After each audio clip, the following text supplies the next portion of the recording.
The following show is a Pod Avenue production. You are cordially invited to have dinner with the King. Pull up a chair and join WWE Hall of Famer Jerry the King Lawler and Glenn Moore. Enjoy. All right, Jerry, each and every week we are here at your Jerry Lawler's Memphis Barbecue Company, and we have you get your plate, I get my plates. That's plural. Right. But I want to try out, and I'm not sure if you want to tackle this with me, because I know a lot of people come here. There's 4, 5, 6 people. Your tag team meals, 3 or 4 people meals, 4 to 6 people. So do you want to tackle the 3 count with me? No, because I want to have some food for myself. So we got to get like the figure 4 pack then, huh? Yeah, we're going to have the figure 4 if I want to have any table scraps left over. Glenn, we've been doing this every week. I've actually witnessed you eating every week, and I'm still amazed. Amazed of what? Well, that's the sparks that fly from your knife and fork. It's awesome. You just continuously. I mean, I'm gonna have to include you more in the conversation and let you talk more so that you don't, because I talk so long and you're just continually eating while I'm talking. But anyway, yeah, just order whatever you want. Make sure you get some of the sweet potato waffle fries with the powdered sugar and the little bit of syrup there, the maple syrup to dip them in.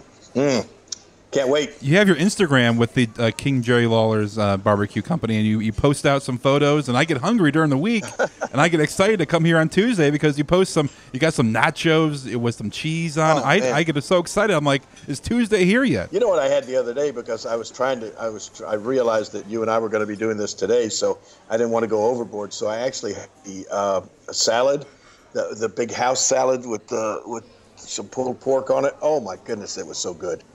It is awesome. So we're going to do the figure 4 pack. And people, if you come here and you have a group of 5 or 6 people, you guys can split up a meal. You get a pound or you get a full rack of ribs and 1 pound of meat, 3 sides, 6 rolls. It's enough to feed. It's enough to feed me. Right. It's a 1 pack for Glenn Moore, but it's a 6 pack. All right, let's get into our topic. We are continuing the Andy Kaufman versus Jerry Lawler feud. Hey, before we talk about Andy Kaufman, there's a few things that I wanted to mention that are going to be going on this week. Let's see. First of all, I'm all excited, as I told you. As you can see, look at me right here. I'm all decked out in my Browns outfit. I've got on my Cleveland Browns shorts that were given to me by the Browns organization. This it's not actually a tank top. It's just a sleeveless top here with the big Browns logo helmet on the front. And I've even got on my Cleveland Browns baseball cap. So I'm ready for the draft Thursday night. I'm so excited about this. I'm so excited. What about you, Glenn? You living in Cleveland, you got to be excited about it. Oh, the buzz has been rampant here for the Browns at number 1 pick and number 12 pick. About getting possibly my favorite, Mitchell Trubisky, a Cleveland native, the quarterback from North Carolina. Would love to get him. Miles Garrett. He was my favorite. You know that. I said he was my favorite first. At first, you weren't a believer in him. He's my favorite, King. Now you've come over, right? Yeah, he has the Glenn Moore approval, just like the sandwich I'm digging into. Also, Miles Garrett. So, yeah, I think the Browns will come out. I hope they come out with those 2 guys. If they don't, hopefully they just don't draft a kicker in the first round. Well, now I was all set. To kick back Thursday night, turn the TV on, ESPN, watch the draft, and then all of a sudden I get a call yesterday from my friends with the Memphis Grizzlies. And the Grizzlies are in the playing San Antonio in the playoffs, and amazingly they've come back and tied up the series with the San Antonio, with Spurs, and so they called me up and said, we got a home game in Memphis Thursday night, and we'd like to have you come over and help kind of get the crowd a little bit fired up. And they said, we understand that Big Papa Pump Scott Steiner is going to be in attendance. Oh, and he's not a Memphis Grizzlies fan, and so apparently they were going to give him an opportunity to address the crowd either at halftime or during one of the timeouts. And so, they said, we really need you to come and kind of put him in his place or make sure that he doesn't say anything too bad about the Grizzlies. We don't want him to get San Antonio all fired up. So I've got to now go do that Thursday night. Not that it's a bad thing. I'm looking forward to it. I'm a Grizzlies fan. And so I'm looking forward to being there, but I'm gonna have to take the draft or kind of watch it on my phone or whatever. I'm not gonna be able to just, like I said, kick back and enjoy it on TV. Yeah, I'll be tweeting you some updates. I'll text you some updates during the draft. There you go. That sounds good. And then of course Sunday, just found out Sunday I'm gonna be in. I got double duty. Then I'm doing the playoff game Thursday night. Friday, I'm flying up to Kansas City. Big Kansas City Comic-Con is going on this weekend. I'm going to be there Friday, Saturday, and I was supposed to be there Sunday as well, but now I've been called. I've got to fly to San Jose and do the pay-per-view, Payback. I'm going to be doing the pre-show with Renee Young for Payback, and then after Payback, we're going to be doing Raw Talk with Renee Young on there. So I'll be flying out to San Jose, California on Sunday for Payback pay-per-view. There you go, keeping you busy, Jerry. Yes, they are. Yes, they are. Tying in this whole Andy Kaufman episode series, you actually had a run-in with Tony Clifton in Chicago, didn't you? Oh, my goodness. That's one of the great things about the Comic-Cons. I guess it's called cosplay, where a lot of the people that are just coming to the Comic-Con to see other celebrities or to see the artists or look at all the vendors, they dress up in these great costumes and outfits. And oh my gosh, Chicago was maybe one of the best I've seen so far as cosplay and people dressed up in different outfits. And all of a sudden I look up and hair standing right in front of me in the worst cheesy looking light blue tuxedo, and this big gut hanging over his belly. There stood Tony Clifton. It's me, it's Tony Clifton. I am here with one of the greatest men to ever live. A man who did, I used to have that little Kaufman, right? Like a little chicken, right? He'd run around and he'd be all making all the noise. You'd try to cut his head off and his feet would keep going like this. And you're like, oh, I hate this little chicken, right? I want to grab him by the neck. Well, this man right here, what's your name again? That was a joke. It's Jerry the King Lawler. That's right. This man right here, he finally got that little Kaufman. And he put him in his little grips like that, turned him upside down, dropped him on his little dumb head right there. I mean, a spitting image of Tony Clifton, the Andy Kaufman, Bob Zamuto, Tony Clifton character. And when he started talking and he went on this long rant. I mean, I thought I was back in the day. I thought it was Tony Clifton. A perfect impersonation. He went on to sing the song, I Will Survive. First I was afraid. I was putrefied. Kept thinking I could never live without you, boy. A big crowd gathered around. He was horrible at singing, but of course, so was Tony Clifton. But anyway, Tony Clifton, of course, was the I guess alter ego of Andy Kaufman, and that was part of the I guess shtick that Andy loved to do, where he liked to just make people angry. He liked to just make people mad at him, and so it was hard to do when he was the lovable Latka character. So he dreamed up this character of Tony Clifton, and he put on this mustache and this wig, and he made his belly look real big, and this Tony Clifton was apparently like a late night Las Vegas lounge singer who was horrible and obnoxious and insulted the crowd and the fans and all that sort of stuff. And Andy got to really live out his dream of being a bad entertainer and a mean entertainer through Tony Clifton, but he didn't get to live out his dream of being a bad guy wrestler until he actually had to get in the ring with me. And that's where we pick off with the second episode of our Kaufman versus Lawler episode series. Now, if you're listening to this if you listen to the podcast for the first time, you got to go back and listen not only to last episode, but all the episodes we have here on iTunes or on Stitcher or on every single podcast platform. podavenue.com/King is the official website, and Twitter, Dinner with King, and also buy the T-shirt.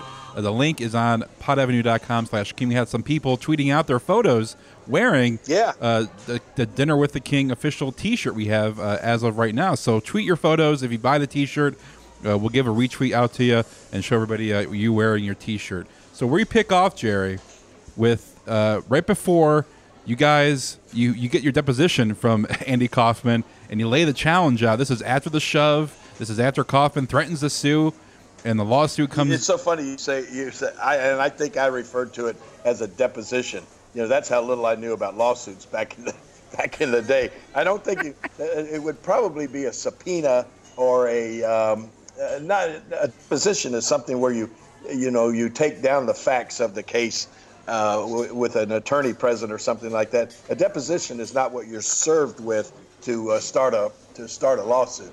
But anyway, I called it a deposition because supposedly Andy had actually threatened me with the lawsuit, and everybody that was connected with Memphis wrestling, he was going to sue because I had shoved him at the end of the Foxy Brown match there at the Coliseum the week before. So, yeah, it starts off with, and of course, I think the great thing about today, you're going to go back and play some of the actual audio where the people are going to hear what we actually said to each other leading up to the big match, right? Yeah, we have audio of you guys. Well, you laying the challenge down for Kaufman get in the ring. We have Kaufman's accepting your challenge. Then we have some audio from the match itself with some excellent commentary from Lance Russell, and then we have Kaufman saying that he shall return, and that will end off the episode for this week. But we have all that audio. Well, listen, let's get started with that, and then I'll explain how it all came about. But go ahead and let me hear what I sounded like when I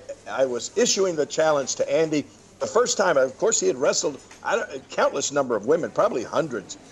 He had wrestled women in the past in all sort of venues, but at Memphis was the first time he had ever wrestled women in front of a wrestling crowd. That's how this thing all broke down into where I challenged him to wrestle a man. So if Andy Kaufman wants to live out his fantasy of being a wrestler, I can let him live that out real easily, Lance. If he would ever once step into the wrestling ring with a man, you would see what it would be like to be a wrestler, and it would end your fantasies and end your dreams in just about 30 seconds, and you would never want to be in a wrestling ring again. So if you want to do that, we can settle it two ways, Andy Kaufman. We can settle it in court, which your case is a joke. You know, Lance, I barely pushed the guy. That's a joke. Or what I would propose, and what I think everybody would love to see, is Andy Kaufman come and get in the ring with a real wrestler and let him see what it's like to really wrestle. How would that be? Sounds fine enough. Okay. Could you maybe get that message to Mr. Andy Kaufman for me? I'm sure that we will, and like you appreciate say, he'll know it. Jerry, we've had a lot of conversations, a lot of weird things, but that's an unusual. Well, there it was. The challenge was issued, and then, of course, Andy reluctantly, actually, we didn't have him do it reluctantly. You know, we wanted Andy to stay in character as being the bad guy that he supposedly thought he was, and so he came back with one of the the most classic interviews ever. He shot this video at a friend of mine. Well, he didn't become a friend of mine until later. He was a friend of Andy's and a friend of the TV show Taxi. His name was Larry Burton, and they were at Larry Burton's house, and Andy went over, and Larry Burton had a video camera, and this is where the classic interview came about. Andy accepting the match, and probably the verbiage has been talked about more than anything you can imagine over the 35 years since this happened. But here comes the classic interview of Andy accepting the match, and not only accepting the match, giving a little wrestling demonstration for me to watch after he accepts the match. I've heard all these things you've been saying about me on television. You want to wrestle me? You want to wrestle me, Memphis style? All right, fine. I'm not afraid of you, Mr. Lawler, because let me tell you something. True, I only wrestle women, but I've wrestled women that are a lot bigger and stronger than you. Matter of fact, they're probably smarter than you because you don't have any brains. You're from Memphis, Tennessee. All you do is plow the fields and farm and the farm and is that how you talk from Memphis, Tennessee, Mr. Lawler? Boo. See, Mr. Lawler, you don't have any brains. I'm from Hollywood. I have the brains. That's how I win my matches. I say the bigger they come, the harder they fall. You might be twice as big as me, but I've wrestled women that are twice as big as me, and I've mopped the floor with them. And that's what I'm going to do with you, Mr. Lawler. You challenged me to a wrestling match. I think you bit off a little more than you can chew. I'm going to wipe the floor with you, Mr. Lawler. I'll give you a little sample. This is what's going to happen when you and I wrestle each other in Memphis. Come here. What's your name? Susan, How tall are you, Susan? 6 foot, And how much do you weigh? 327. 327 pounds. That's a lot more than you weigh, Lawler. Okay? Watch this. Let's go. Come on, baby! That's what's just gonna happen to you, Lawler! See? Come on, baby! Come on! Andy, I think you really hurt her. Doesn't matter. She doesn't have any money. She's poor. She can't sue me. See, I can do anything I want! Get the camera off. Shut this camera off. See? Come on! I mean, that was so classic. This big girl. She was probably maybe 6'2" or 6'3", and as Andy said, they're a lot bigger than me or Andy. And apparently, the story was that Larry Burton and Andy Kaufman, before they did this interview, they went down to Home Depot near Larry's house in Orange, California, and found this girl working behind the counter at a Home Depot. And they offered her $50 to come up and do this interview with Andy. And I don't think she had any idea that he was going to actually wrestle her down or anything. That was just kind of pretty much ad-lib. And then, of course, the guy that came on to save the girl at the end was Andy's close friend and co-writer, Bob Zamuda. And Bob, of course, played Tony Clifton some of the time that Andy wasn't playing Tony Clifton, and Bob was there at the match in Memphis. I mean, he and Andy were almost inseparable. They did all the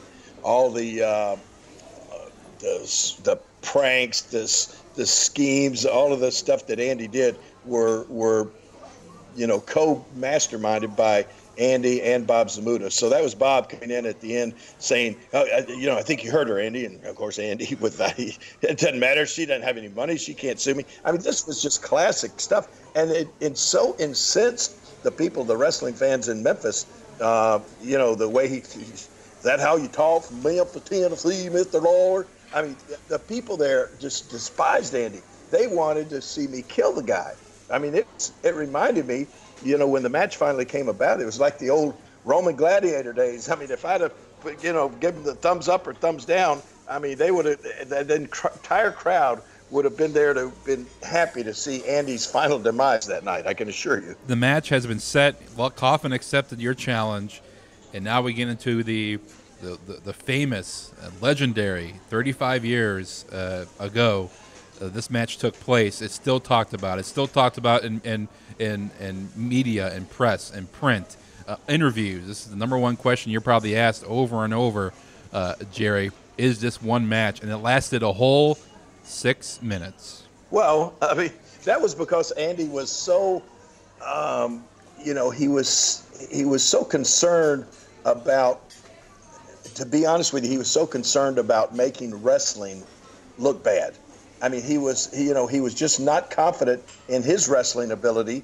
I mean, he loved doing it with the women and everything, but this was now something totally out of his element. I mean, being in a real pro wrestling match, and he was so worried that he was going to look bad, and not look bad for himself, but he was worried that he was going to make wrestling look bad because he wouldn't be able to, to pull it off. And I had to assure Andy, and of course, this all came about was because, like I said, we had had several sellouts with Andy coming to Memphis wrestling the women, and of course, me being me, I kept thinking, man, this guy's this big Hollywood TV star. How can I get the rub off of this guy? So that's how I inserted myself in the match as Foxy's manager or corner person. But Jerry, but to be honest, Jerry, I mean, to represent Memphis, Tennessee at that time, who better than you? Well, no, it was a natural thing. You're right, it was. But it was me trying to goad Andy into actually having a match because that was not Andy's intention when he came to Memphis. His sole intention was to come there and live out that fantasy of wrestling in front of a wrestling audience, and he only wanted to wrestle women. So I had to coerce him into this match that he was going to have with me. And I had to, I sat down with Andy. At that time, At that time, I was living in Hendersonville, Tennessee, and it was about a 230-mile drive every Monday down to the Mid-South Coliseum in Memphis. And then, of course, when the matches were over, I'd drive back. But what we would do at the time, I would come down on Friday and maybe wrestle in like Tupelo, Mississippi, which is pretty close to Memphis. Then I would come up to Memphis and spend the night at my friend Jerry Calhoun, who's our referee, and was the referee for the Andy Kaufman match. Jerry and I have been friends ever since high school, and so I would stay at his house for the weekend instead of driving back and forth from Hendersonville to Memphis. So I'd get there on Friday night, and we'd do TV on Saturday morning, and then I'd just stay over in Memphis on Sunday, usually play softball or something like that, and then we would have the matches on Monday. So I had to convince Andy that we could have this match, that it would be good, and that he wouldn't get hurt. I mean, that was, but honestly, that was not his primary concern. He wasn't. I mean, he was worried about getting hurt. I mean, that's what he said. He said, "Man, I don't know anything about wrestling. I don't want to get hurt. I can't afford to get hurt. I got to do this TV show, but mainly, I don't want to go in there and look bad in front of the crowd and be embarrassing for the wrestling show." And so I had to assure Andy. And what we did was, when I came down to Memphis, we had Andy come in early. He met me on Friday night when I got to Memphis after Tupelo. He came over. It's like midnight or maybe a little later. He came over to Jerry Calhoun's house, and that's where I first introduced Andy to the pile driver. Now, I didn't do it. I'd never delivered a pile driver, but we went through all the motions of how I was gonna, stick his head between my legs, grab him around the waist, pick him up, and I mean, it's just not, unless you know what you're doing, it's just not something that's really easy to do. I mean, ordinarily, if you just reach down, shove somebody's head between your legs and pick them up, their feet are still going to be hanging over. It's an art to it. You have to know to spread your legs up and keep your legs together instead of them going out like a big Y shape or anything like that when you're upside down. And the other thing, when you're going to take a pile driver, you're going to be pile driven.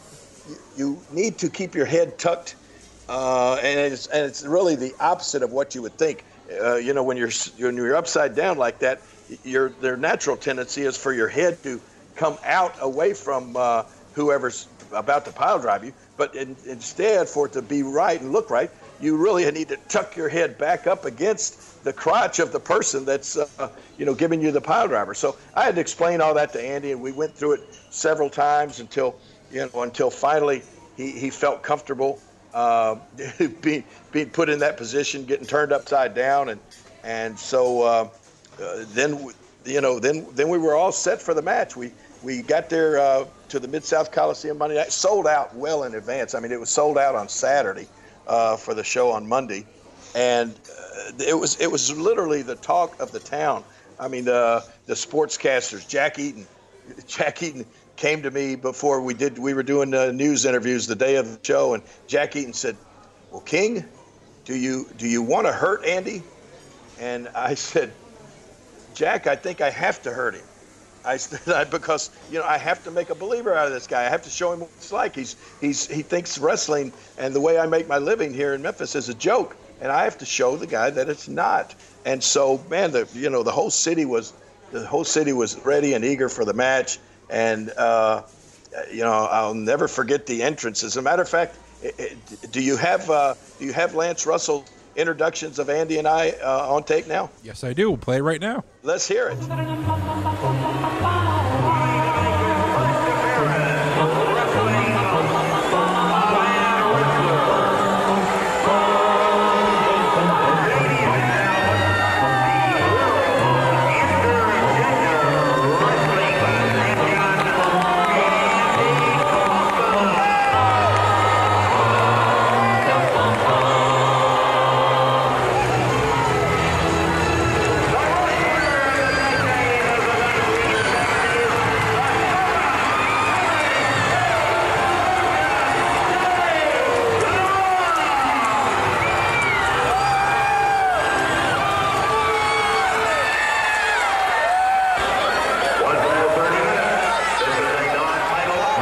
it's all set. You guys are introduced. You guys are both in the ring.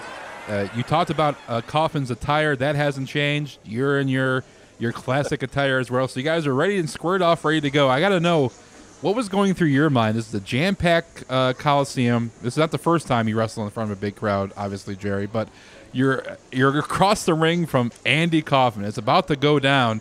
Did you have any kind of thoughts like, oh, I hope I don't hurt the guy, or I hope that nothing goes bad, or anything like that? Was that going through your mind? No, that was certainly not going through my mind. I mean, I'd probably given 1,000 pile drivers up until that time, and I really hadn't hurt anybody yet, So, but there's always that chance. There's always that mistake, especially when you're in there with somebody who is doing it for the first time, who has no clue what they're supposed to do. But as I said, Andy and I had met. We'd gone over pretty much what we were going to do in the match. And the whole match, and I told Andy, I said, we're going to lay this thing out to where we're going to naturally we'll kill a lot of time with the fact that you've told everybody how brave you are. You've told everybody, you're not afraid of me.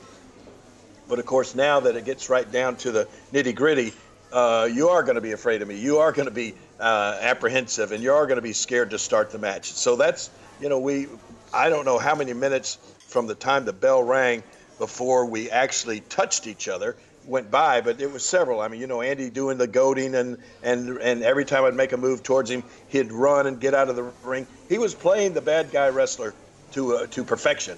I mean, the coward, the cowardly heel wrestler. He was doing it to perfection. And we had it laid out to where, I wanted to, in Andy's first match, I wanted to have him, I knew how it was going to end up. I knew he was going to be laid out with the pile driver, but I also wanted Andy to be able to say that he won the match. And so the great thing about Memphis at the time, our Tennessee Athletic Commission had banned the pile driver, so it was an illegal move. And if you got caught by the referee using the pile driver, you were immediately disqualified.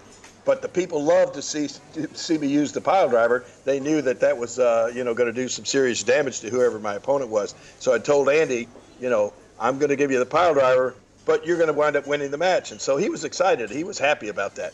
And so we just basically the match, was going to consist of 3 moves. Andy was going to get me in a headlock.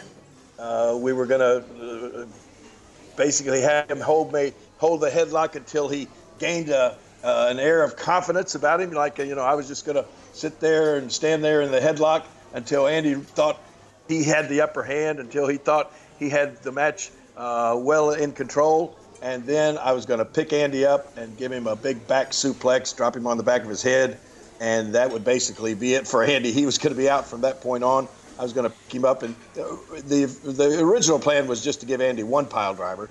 And as you know, it worked out to where the crowd was so hyped up that I wound up giving Andy not 1 but 2 pile drivers.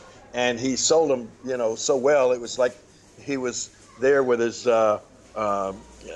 was completely out from the first suplex. And Andy told me later, well, I didn't even talk to Andy for about 3 days after that. But anyway, the first time I talked to him, he said, "Oh yeah, I was knocked out." And I said, "What?" He said, "Yeah, when you picked me up and dropped me on the back of my head," he said, I was knocked completely out. Yeah, I said, that's never happened. And he said, "Well, I just don't know if I didn't know how to take it or whatever." But he said, "But when I landed," he said, "I didn't know anything." He said, "I didn't even really come to until I was up in the air taking the pile driver." And I said, of course, I apologized and everything. But if you want to go ahead and play the audio now of Lance calling the classic match, then I'll come back and tell you a little bit of a funny story about the aftermath after the pile driver. And Lawler right now is saying, "Here it is. Come and get me in the headlock. I'm going to let you have this shot." Kaufman's not sure at all about it, but Lawler is. "Come and get that headlock on me, Andy. Do your best." And he slammed Kaufman on a side suplex. Kaufman is down and maybe out. Now his leg's twitching. Lawler with a pile driver. Only the second move by Lawler, and bang goes Kaufman. It's going to be a disqualification. Danny Davis, his manager, not believing it. Jerry Lawler, 6 minutes and 50 seconds with a pile driver, has been disqualified. The winner by disqualification, Andy Kaufman. 6. Lawler rolling call. He's going to give it to him again. He figures he's already lost it. Andy Kaufman's personal manager, George Shapiro, is screaming at Lawler. He can see his star, Zamuda, telling him to get him out of the ring. All right, you can hear the echo from the ambulance being taken away Kaufman out of the arena, and you're left standing in the ring as Kaufman is loaded in the ambulance and wheeled away, Jerry. Well, the ambulance was not part of the plan. The ambulance was something that just sort of came about. I mean, like, after I gave Andy the second pile driver, of course, after the first pile driver, the referee rang the bell. The match was officially over. But I could just tell that the crowd wanted more. And so that's when I went ahead and gave him the second pile driver and just left Andy laying out flat. And so the referee had rung the bell. I'm standing there, you know, he went over and he kind of lifted Andy's arm up while Andy's laying flat on his back, knocked out. And then, you know, but still I'm walking around the ring with my hands in the air like I had won. I was the victor, and the crowd was going crazy and they were all happy. And this went on for a few minutes, and Andy's, I think his corner people, he had his actual manager, George Shapiro, was there in the corner, and Bob Zamuda was in the corner, and a young lady that he had met at Liberty Land. He went to Liberty Land on Sunday, which was our local Memphis amusement park. He went to Liberty Land, and he met this young lady, and he had her as his guest at ringside, too. So all three of these people were in the ring, hovering over Andy, kneeling down as he was just, like he was unconscious there. And so I told our referee, Jerry Calhoun, I said, okay, we've done this long enough. We need to go ahead and get Andy to the back and let the crowd go home, So I told Calhoun, I said, go over and I said, kneel down there and kind of help Andy up, and all of the people with him help him up and get him to the back, right? And so Calhoun goes over, and I see him kneel down. I'm waving at the people, and I see him talking to Andy. And then Calhoun comes back over to me, and he says, he wants an ambulance. And I'm saying, he wants an ambulance? What do you mean he wants an ambulance? Is he hurt? He said, I don't know. He said he wants an ambulance. I said, no.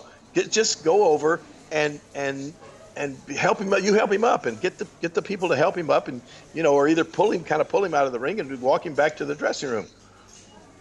So Calhoun goes back over, kneels down with Andy again. Of course, Andy's just motionless, and I guess his lips are moving a little bit. But then Calhoun comes back over to me again. He says, he really says he wants an ambulance. And I thought, oh my gosh.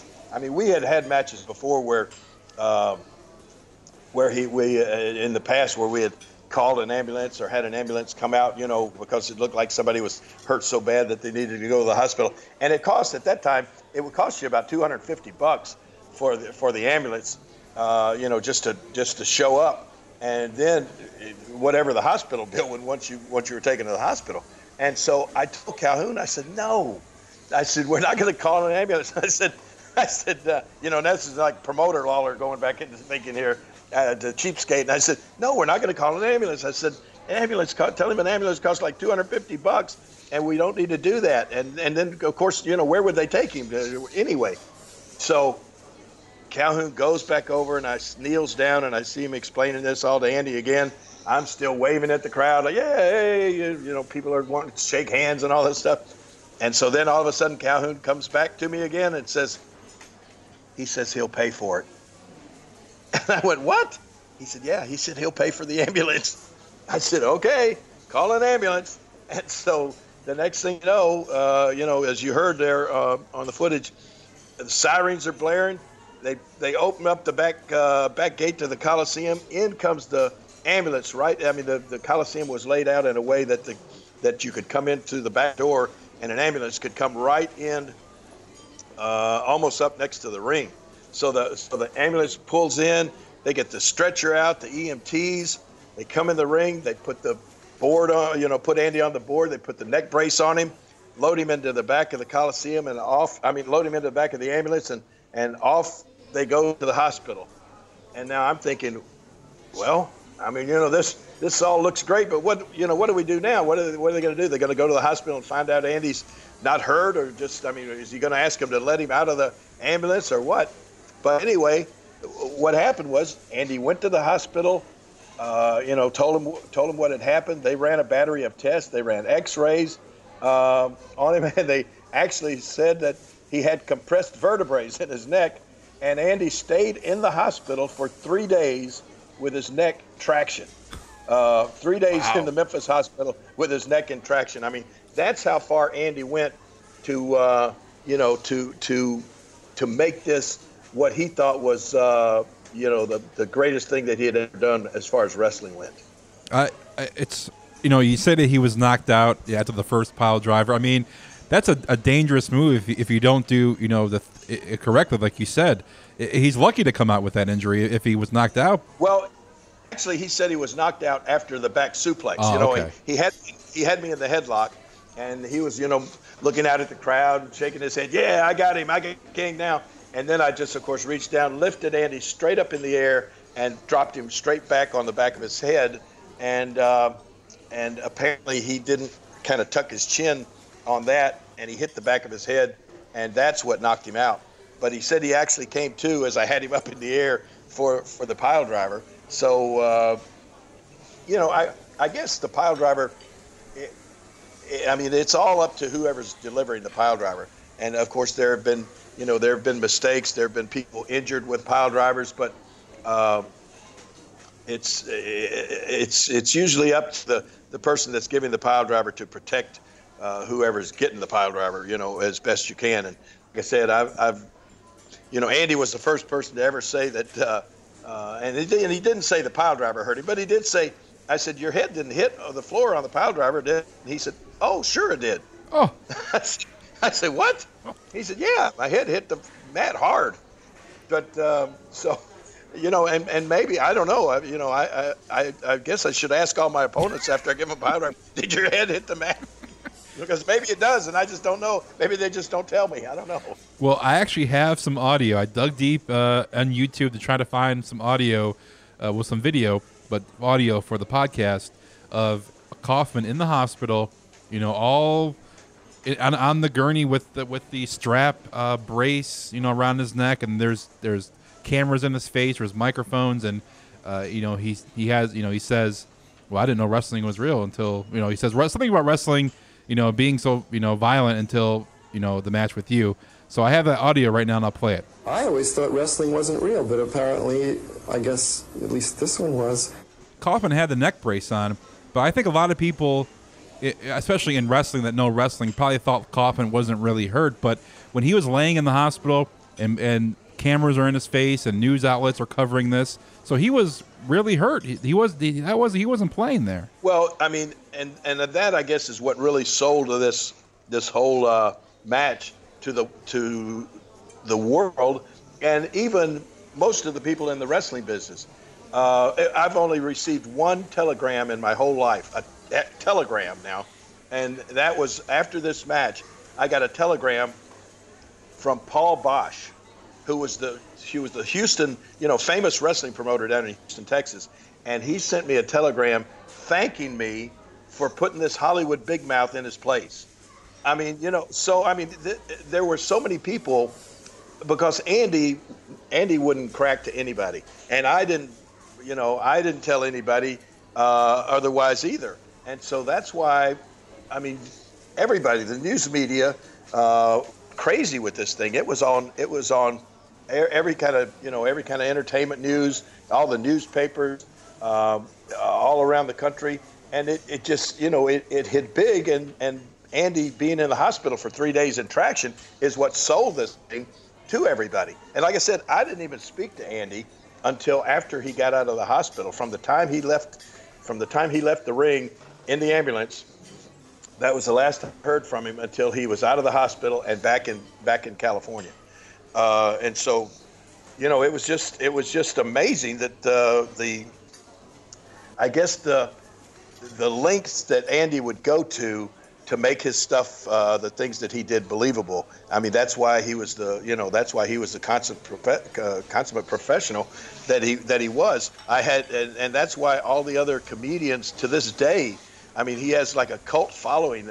As I think I said once before, George Shapiro was actually, there at ringside, and George was Andy's manager. George was also Rodney Dangerfield's manager. And I'll tell you a story about Rodney Dangerfield the day after I slapped Andy on the Letterman show. But George Shapiro called me just a couple of years ago here in Memphis.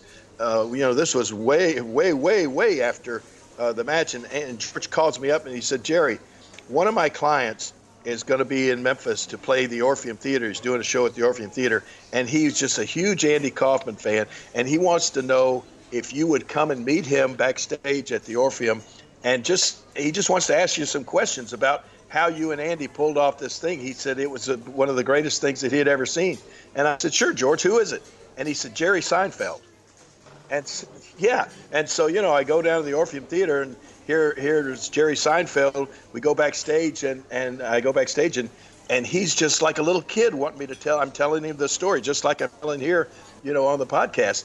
And he was just enthralled with the fact that, he said, well, then how did Andy do this? And how did you get to this? And so many people are just fans of what Andy did back then to this day. And it's just an amazing, I think, a testament to how talented Andy Kaufman really was. Now, before we get into Kaufman coming back and really quickly playing that audio to round out this episode of the Kaufman versus Lawler series, you guys kept it a secret, that this was, all planned, and you guys, weren't, you guys were friends. And I mean, was Jim Carrey the one that spilled the beans about that, like 25 years later? Well, no, Jim Carrey wasn't the one. I mean, but it just certain, of course, Letterman never knew. Nobody ever told Letterman. Letterman, I saw in an interview in Esquire magazine one time where he said that Andy told him, a few months after we were on his show that that was sort of prearranged, but I don't really believe that was the case, because it really wasn't prearranged, and I'll talk about that next week. But Andy would never tell anybody anything, and so I respected Andy's wishes enough that I didn't really tell anybody anything either, and so many people didn't know anything about it or any of the the behind-the-scenes details until the movie came out with Jim Carrey, of course, playing Andy in 2000, and even that wasn't all correct, because they didn't really come to me and sit down and get the whole inside of what all happened, and like the things in the movie where it shows sort of the reveal that Andy and I were friends all along. Supposedly came in George Shapiro's office after George Shapiro had said he didn't want Andy and I to ever work together anymore, because he thought that the wrestling thing was hurting Andy's career. And all of that was just total artistic license or whatever. That didn't even happen in real life. That was just a movie scene. Nobody ever told Andy not to continue the wrestling, because, as we'll talk about next week and the week after, Andy kept coming back to Memphis all the way up until he got sick, all the way up until he was diagnosed with cancer. He came back. We had match after match, different kinds of matches. He put out a bounty on me and brought in wrestlers like Jesse the Body Ventura, the strongman Ken Patera, and all of these guys, the Assassins, trying to get revenge on me for what I had done to him with the pile drivers. So we continued on our wrestling feud for a long, long time. And I think what happened with the people in the wrestling business, they realized that, hey, this is after so many weeks, they said, wow, this is a wrestling angle. This is what we've what we see happen all the time, and that's how a lot of the people realized that that it was what it was. But that also wasn't until after we were on the David Letterman show. I have some audio of probably classic Andy Kaufman playing the crowd, coming back to Memphis. He has the neck brace on. He comes back and he proclaims that he's not gonna come back to Memphis. And this is just some classic audio. Okay, ladies and gentlemen, I am leaving.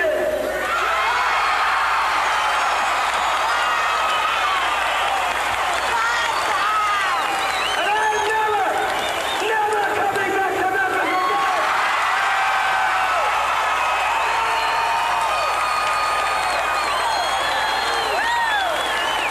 You will never see this face here again.